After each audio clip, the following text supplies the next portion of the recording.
নমস্কাৰ বন্ধু-বান্ধৱীসকল অসম চৰকাৰৰ তৃতীয় আৰু চতুৰ্থ বৰ্গৰ কৰ্মচাৰীসকলৰ মিউচুৱেল ট্ৰান্সফাৰৰ ক্ষেত্ৰত এটা গুৰুত্বপূৰ্ণ ঘোষণা কৰিছিল ৰাজ্যৰ সন্মানীয় মুখ্যমন্ত্ৰী হিমন্ত বিশ্ব শৰ্মা ডাঙৰীয়াই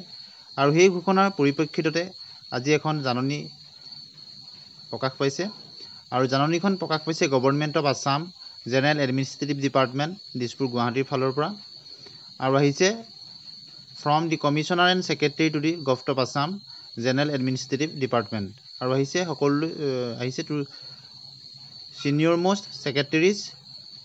all departments subject submission of data for development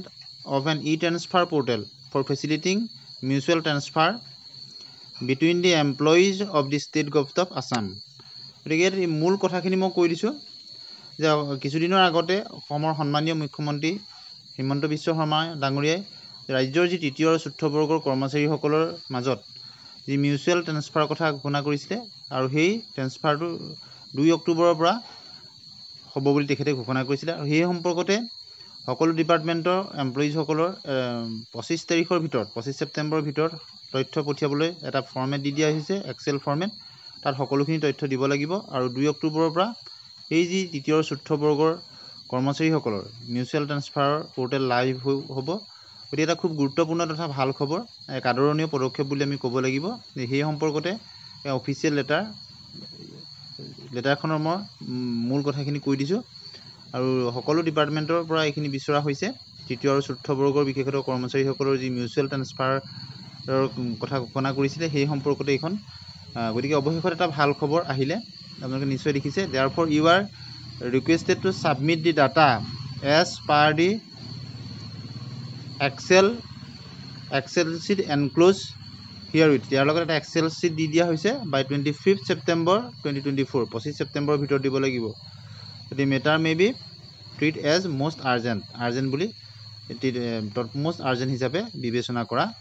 হৈছে। গতিকে এটা গুৰুত্বপূৰ্ণ খবৰ সকলো কৰ্মচাৰীৰ কাৰণে। গতিকে যিসকলে বহু দূৰণিত চাকৰি কৰি থাকে তেওঁলোকৰ যথেষ্ট অসুবিধাও হয়। গতিকে 2 অক্টোবৰৰ পৰা এই তৃতীয় আৰু চতুৰ্থ বৰ্গৰ ক্ষেত্ৰত এই পৰ্টেল ট্ৰান্সফাৰৰ মিউচুৱেল ট্ৰান্সফাৰৰ যিটো হ'ব এই অসম চৰকাৰে আদৰণীয় পদক্ষেপ বুলি ক'ব লাগিব। শিক্ষকসকলৰ ক্ষেত্ৰত ইতিমধ্যে এই মিউচুৱেল ট্ৰান্সফাৰৰ ব্যৱস্থা অসম চৰকাৰে কৰিছে। গতিকে এতিয়া তৃতীয় আৰু চতুৰ্থ বৰ্গৰ কৰ্মচাৰীসকলৰ ক্ষেত্ৰতো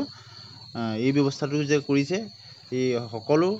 তৃতীয় বৰ্গ আৰু চতুৰ্থ বৰ্গৰ কৰ্মচাৰী ইয়াৰ দ্বাৰা উপকৃত হ'ব পাৰিব আৰু বিশেষতঃ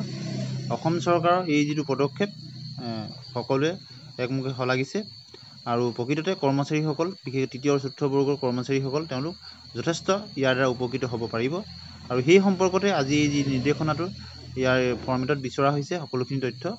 আৰু 2 অক্টোবৰৰ পৰা এই কামখিনি এই যিটো নতুনকৈ পৰ্টেল খুলিব এই লাইভ থাকিব অৰ্থাৎ 2 অক্টোবৰৰ পৰা এই কামখিনি আৰম্ভ হ'ব।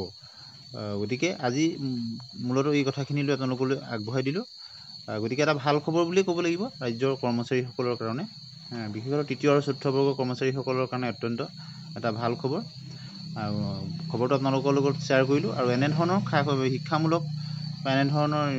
বাতৰিৰ কাৰণে আমাৰ চেনেলৰ লগত সংযুক্ত হৈ থাকিব। প্ৰথমবাৰৰ কাৰণে চাইছে যদি চেনেলটো ছাবস্ক্ৰাইব কৰি দিব, ভাল পালে লাইক আৰু শ্বেয়াৰ কৰি দিব। আজিলৈ আহোঁ, ধন্যবাদ।